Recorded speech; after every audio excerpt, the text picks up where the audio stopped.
Hello, what is up? This is Postdoc Chronicles week number 124 and also the first one for 2021. So man, the time has been, very fast. This is like my last year of Postdoc. By the middle of the year, I'll be going back to the Philippines, concluding my 3 year of Postdoc here in Witwatersrand doing particle physics, But anyway, during the break, like I said, I wasn't able to go back to the Philippines, which I usually do like in 2018, 2019. I go home to the Philippines, but then now, since due to the pandemic, I was not able to renew my visa, and so it's still the renewal process is still ongoing.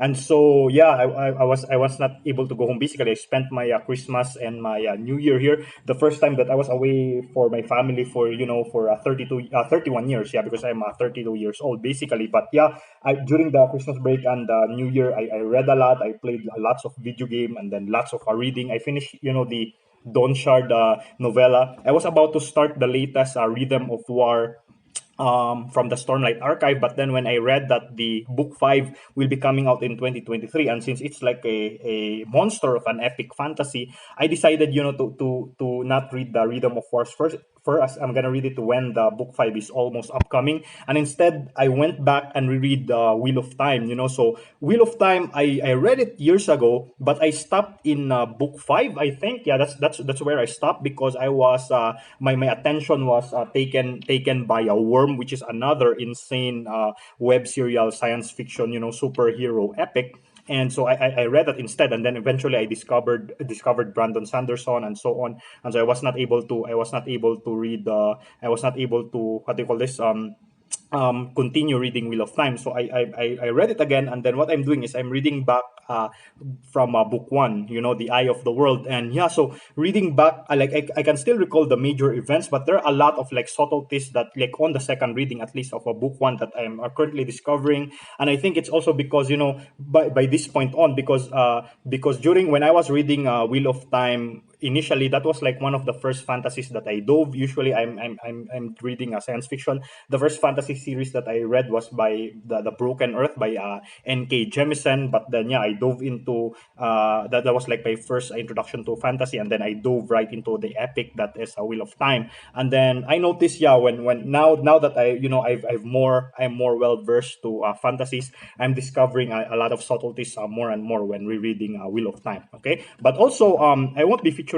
a video game today, but instead I'm gonna be showing this new phone that I've got, which is basically a Samsung Galaxy S9 Plus. So the thing is, I'm not supposed to buy a new phone, but like in the middle of December, the one that's taking the video currently, my Xiaomi Mi 5, which has been with me for more than 5 years now. It has an issue. Like around middle of December, the signal was suddenly lost with the SIM cards, and sometimes it happens. So I thought it was just temporary, but until now it's still happening. And then the thing is, I couldn't diagnose if the problem is with the SIM card itself or with my phone, because first, I don't have an extra SIM card and I don't have an extra phone, so I can like basically transfer the SIM card to another phone. If the SIM card works there, then the Mi 5 is the problem. I was able to do that last weekend when we had a lunch with Deepak, Shukanya, and Shifeng, basically my colleagues here in Witwatersrand. So I was able to transfer my SIM card to theirs, their SIM card to my Mi 5, and yeah, their SIM card has no signal on my Mi 5. My SIM has a signal on theirs. So obviously the Mi 5 has a problem. I usually watch tutorial videos that technicians that fix phones, and the fix is pretty simple, but yeah, it's really hard to open a modern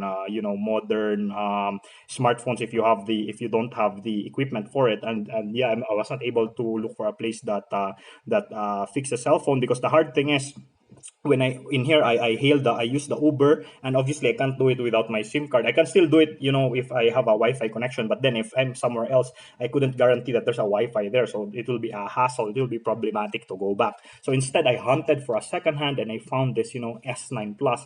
And it's funny because this cell phone right here debuted like in 2018. It's like a flagship of 2018. It was very expensive back then. I bought this, if you convert it to Philippine peso, only 9,000, which is insanely cheap for what you're getting. It's even though it's like 2 years old, not this phone, but we know that it's at most 2 years old because it was introduced in 2018, so the jump of performance from my Xiaomi Mi 5, which is a phone from 5 years ago, to this is insane. So even though this is not like the flagship, I believe the after this you have the S10, and then you have like S20, I believe, and yeah, this one is I went for this because when I buy a new phone, my budget is typically between 10 to 15K. I normally don't go beyond that because even if I buy a flagship, let's say I buy a flagship, a $1,000 phone, I don't get to maximize it, because I don't do heavy gaming on my cell phone. I just use it for the usual stuff, and then if I play games here, I usually play indie Android games. It doesn't need a lot of performance. So even with my Xiaomi Mi 5, I was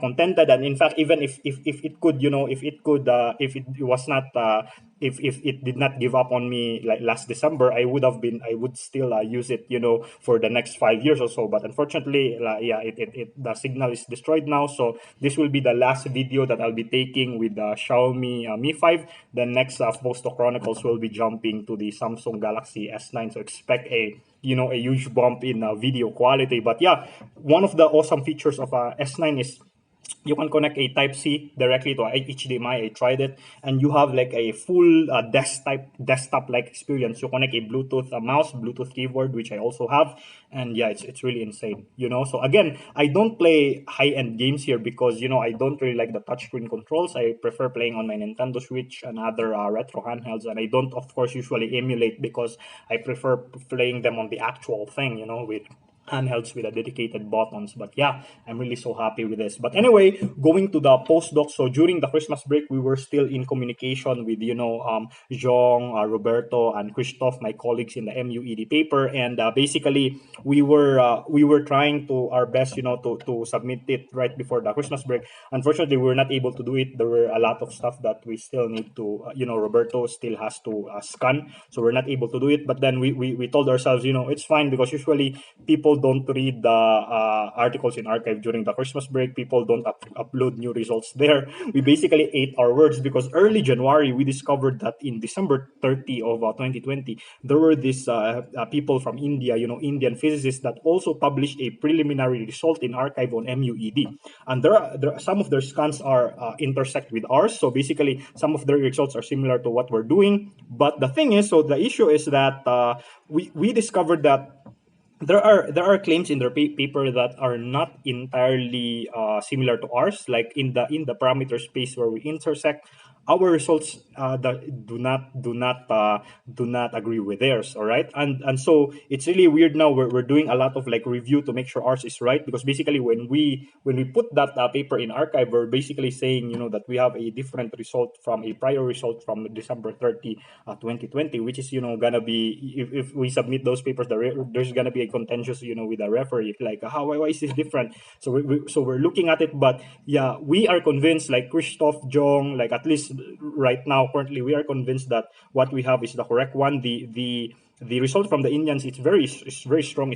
We believe it's too optimistic at a certain parameter space. They're reaching insane values. They're excluding insane values, where in ours it couldn't be excluded, because at that exact parameter space the sensitivity of the specific search that they're looking at actually goes down. So yeah, it's really weird, but we're checking that. We're looking at that. And then also the qualification task. Yeah, I'm still doing the atlas note, the summary of what I've been doing so far.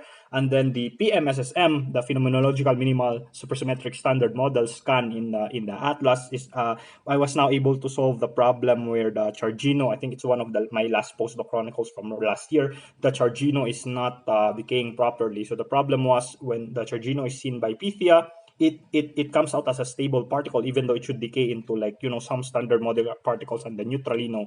And so Giant4, like one of the tools that reads these final states, it does not recognize it as Chargino, because of course Chargino is not it shouldn't be a stable associative particle, right? And so Giant is not able to read it. And so the problem was, I discovered, is that initially there's like a quirk within the Atlas setup where initially all of their SUSY masses are decoupled. That means you set their masses initially very high, of the order 10 to the 9 GeV or something, but very high mass. And then basically when you feed it, when you run the program, you will be substituting from those decoupled values, the new values of the masses. But for some reasons, for that particular chargino, it takes the correct mass of the chargino, which is around the 400 GeV, but then all the rest of the SUSI particles, including the neutralino, is still decoupled. It still has a very high mass. So what happens is now the chargino has a correct mass of 400, but then you're asking it to decay to a neutralino, which is of order 10 to the 9 mass. So Pythia basically turns off that decay because it will say, it's too far from the it's too off shell. It's very far. Its mass is very far from what you want it to decay to, because I have wrongly decoupled the neutralino mass. So I was able to fix that, and now it's running. So I'm now doing the validation of the R19. So now I'm glad to say that the old setup is now working in R21. I was now able to convert it.